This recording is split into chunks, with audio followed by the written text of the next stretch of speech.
All Indiana Politics is your premier source for Indiana politics, focusing on issues that matter to you. I still want us to be the best in the Midwest. We can't afford another lockdown. Give the citizens of this country the relief they need. Education in the state of Indiana remains priority number one. In-depth, nonpartisan coverage. We don't know exactly where the economy will be in January. People are worried with good reason. Exclusive interviews with Indiana's political leaders. We have the resources here in the state of Indiana to care for those who are in need. Expert analysis on critical legislation. We need to reform those laws. This recovery is going to take some time. We've got to anticipate that there'll be a budget shortfall. From Wish TV, this is All Indiana Politics Podcast on the All Indiana Podcast Network. Good morning and welcome to All Indiana Politics. I'm Garrett Bergquist, in for Phil Sanchez. We now have a Democratic candidate in next year's U.S. Senate race. Former lobbyist and state lawmaker Marc Carmichael says he will seek the Democratic nomination for the Senate. I sat down with him to talk about his decision to run. Let's welcome in Marc Carmichael. Marc, thank you for dropping by today. Thank you very much, Garrett. Glad to be here. So why are you running for the Senate? Well, I think I need somebody that I can vote for, and I can't vote for Jim Banks.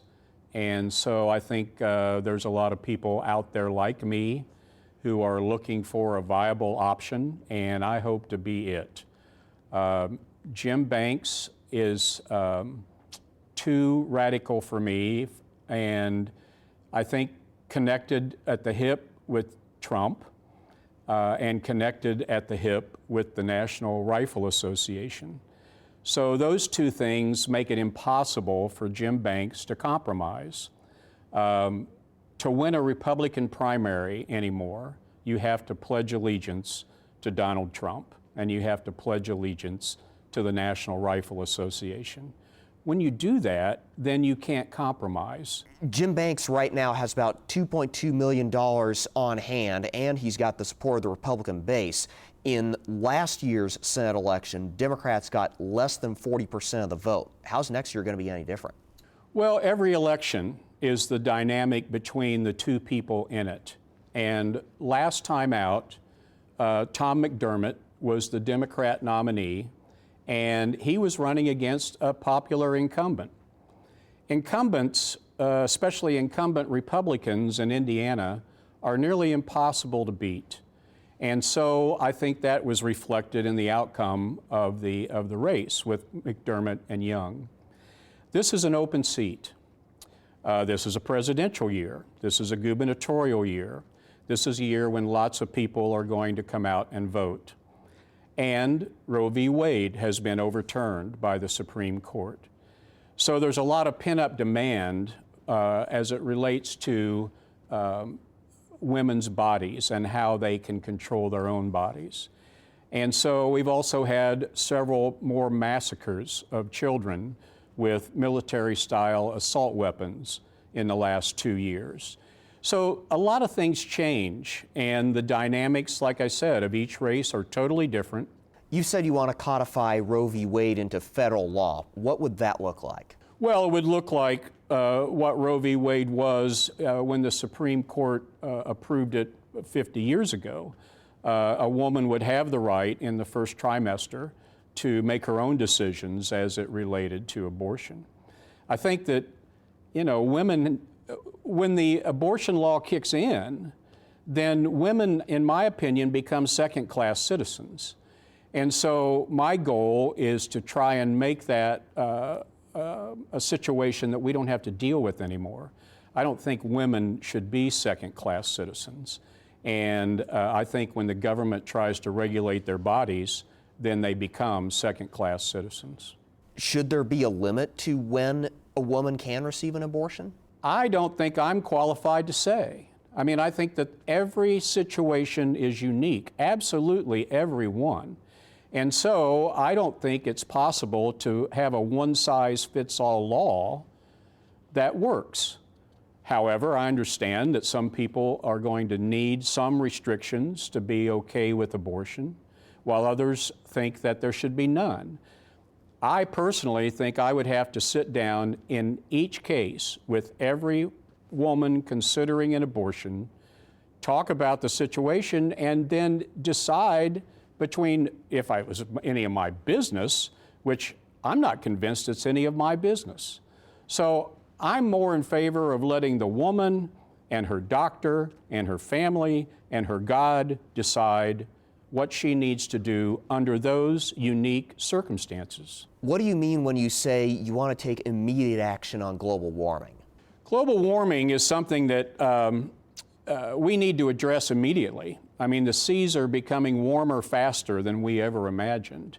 And so I think that we need to continue to explore ways to heat our houses and to light our houses other than fossil fuels.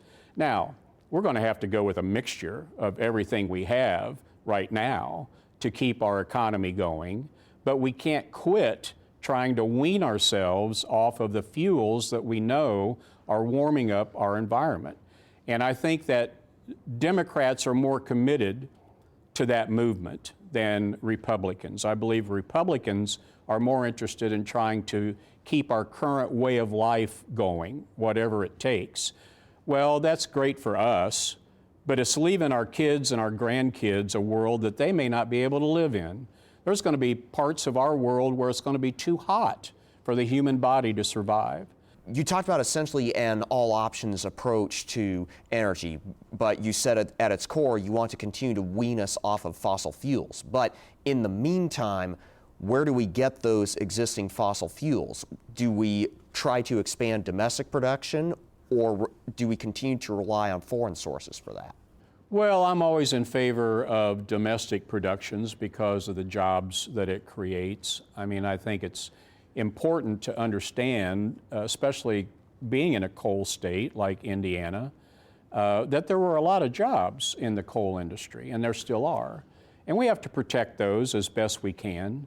And so I think the movement away from fossil fuels needs to be slow and steady, but I think domestic production is what we need to rely on in the meantime. You've called for a ban on military-style rifles. First off, how would you define them under law? And second, what would you do about the, frankly, millions of those types of rifles that already are in circulation? It can be described. It can be described as a rifle that shoots more than a bullet with a single pull of the trigger. It can be described as a rifle that contains a magazine bigger than X number of bullets. It can be described. The problem is, how are we going to deal with the ones that are already out there? Can we get them back? Can we pay for them? You know, can we have a period of time where if you were interested, we would buy your weapon back from you because they did pay for them and it was legal when they did it? So it's a real issue. I don't think the definition is a problem. People work on this all the time. I think what the problem is what are we going to do with the ones that are out there now? And do we have a way to get them back? If not, then we're going to have to grandfather them in and move on and look for other ways, whether it is raise the age of being able to purchase a gun to 21, whether it's we extend background checks, whether it's we have red flag laws. We have to keep trying. What sets you apart from other potential Democratic candidates? I have the time. I have the experience being a former legislator. And I'd like to say that, you know, although I'm a lot younger than Trump and Biden, I have the experience, you know, of life. And I'm not a bomb thrower. I'm a problem solver. And I want to go to Washington and work with people. You know, I want to work for solutions to our nation's problems. I'm not afraid of being primaried. I'm not wedded to any group, you know, and so I'm not afraid to compromise and get things done. Coming up, Indiana's best political team talks Carmichael's chances and a federal ruling on transgender rights that might affect matters here in Indiana.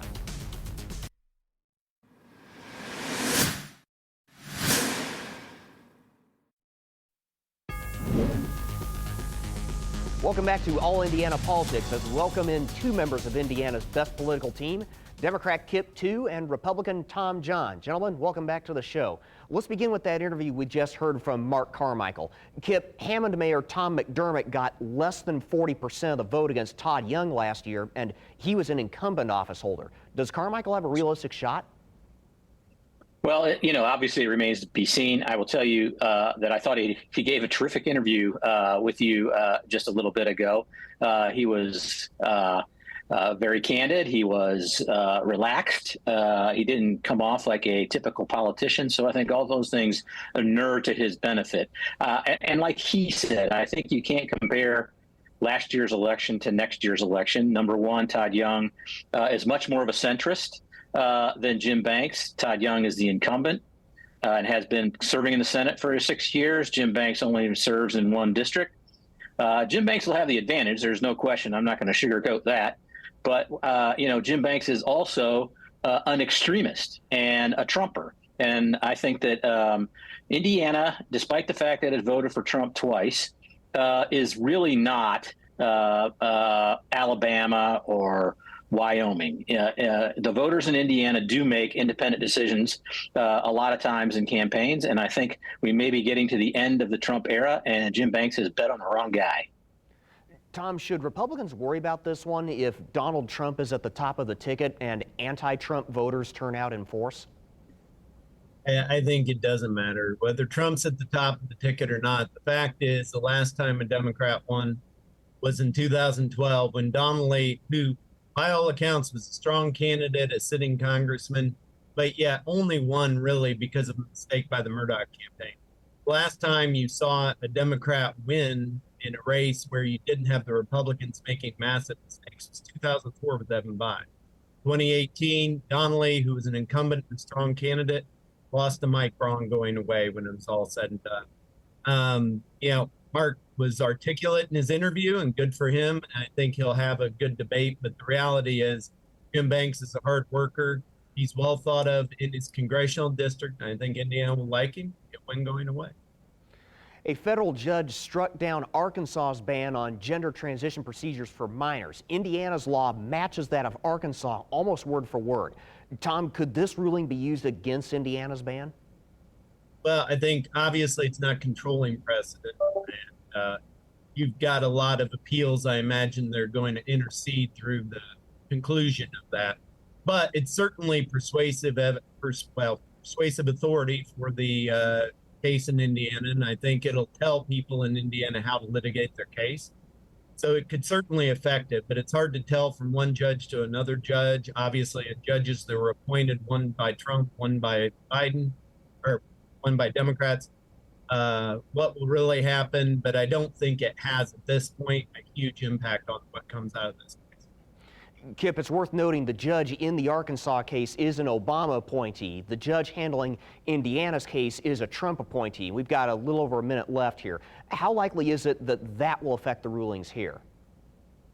Well, I hope it doesn't. I hope we haven't politicized the district courts to such a degree that whatever president picks you as how you interpret the law when it comes to this. This is one of the most egregious laws that's been passed in the history of Indiana, beating up on the most vulnerable people for no real apparent reason except to play to your base. It's disgusting, and I hope what happens is that it gets overturned. Now, briefly, in that ruling, the judge wrote the witnesses in favor of the ban grounded their testimony in ideology rather than science. And I heard some similar testimony during the initial hearing on Indiana's ban earlier this month. Kip and Tom, this is for both of you. We got about a minute left here. Do you see that potentially causing one of these to be an impeachable witness in the Indiana case? Certainly, both laws were written by the same group of folks. They're nearly identical in language, and it really is taking away the rights of parents to make the decisions that are in the best interest of their children. All the other stuff was a bunch of hyperbole and stuff that really didn't happen in the state of Indiana. But there are people that are getting negatively affected in a great way right now by not having some of this care available in the state of Indiana. We got about 30 seconds left here. Tom, let me give you the last word on this one. Yeah, to answer your question, yeah, absolutely. There's been a roadmap laid out of weaknesses in the proponents' cases, and I think that will affect how this case gets litigated. it'll be interesting to see, but let's face it, this will end up continuing to go up the court system, and we won't know. Well, Kip and Tom, stay with us. When we come back, the Supreme Court's abortion ruling 1 year later and a potential trial date for former President Donald Trump's classified documents case.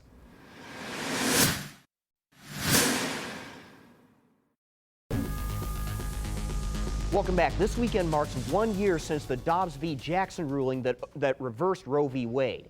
Indiana's Supreme Court could rule any day now on whether the state's near-total abortion ban should remain blocked. This is part of the lawsuit that challenges the ban on privacy grounds. So to be clear, the court has yet to hear testimony on the privacy case itself.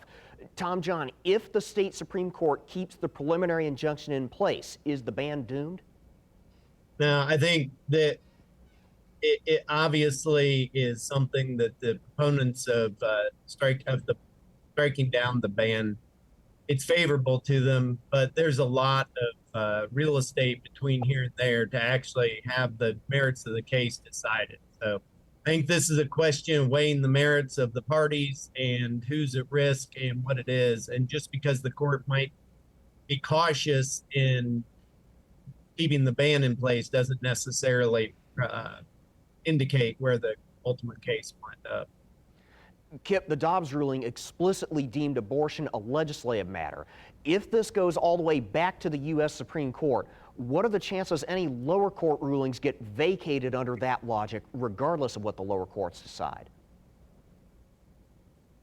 Well, I'd take a little bit of issue with you that the Supreme Court in the Dobbs decision said it was a legislative matter, said it was a state matter. And so I think it is relevant that this is a state court decision about whether the Indiana Constitution finds abortion to be a protected right. And in the litigation, the oral arguments, you heard Ken Falk say that women have a liberty interest in autonomy with their own bodies based upon Indiana's Constitution.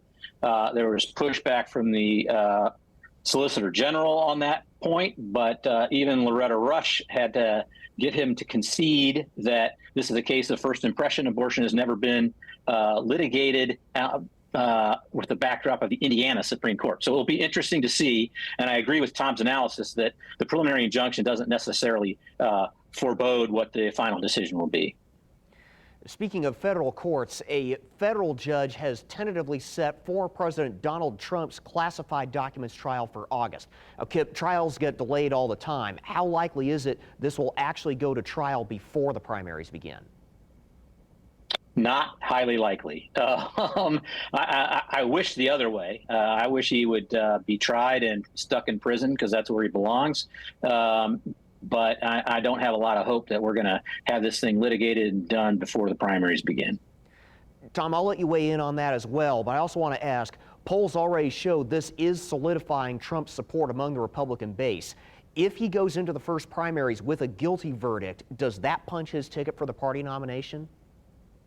Well, initially, as to the trial timeline, I tend to agree with Kip that it is a really aggressive timeline, which typically is, you wouldn't see that. Now, the one caveat I'll make is if both sides want to see it go quickly, it could go quickly. If one of the sides, particularly Trump's side, want to slow it down, then arguably it probably will get slowed down. Now, does it We're punch also his hearing ticket? No, sorry, go ahead.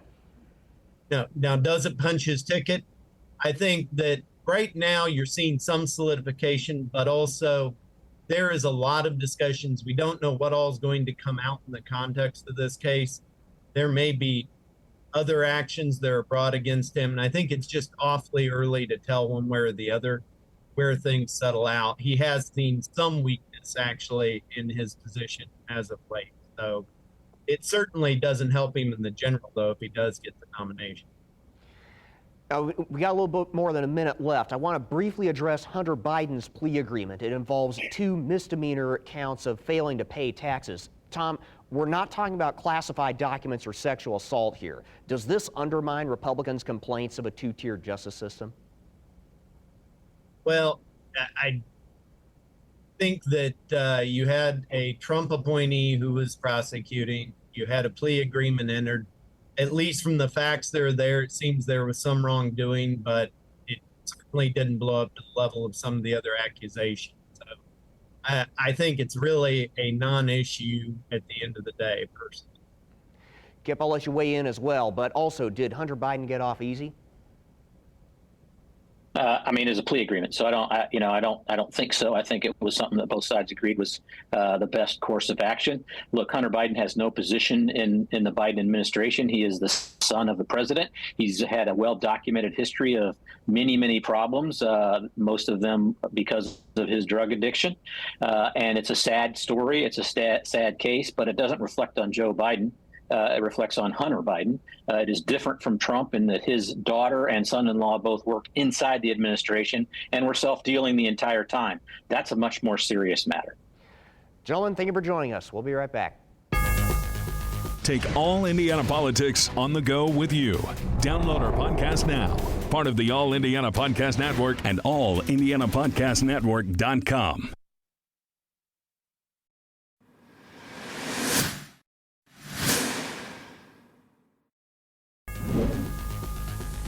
Thank you for joining us for All Indiana Politics. We'll be back here next Sunday morning at 9:30. You can also find our brand new All Indiana Politics podcast. It's part of the All Indiana Podcast Network at wishtv.com. Have a great rest of your weekend. From Wish TV, this is All Indiana Politics Podcast on the All Indiana Podcast Network. Watch All Indiana Politics live Sunday mornings at 9:30 on Wish TV and at wishtv.com. Subscribe to this podcast and listen weekly here on the All Indiana Podcast Network. And be sure to discover even more great podcasts at allindianapodcastnetwork.com.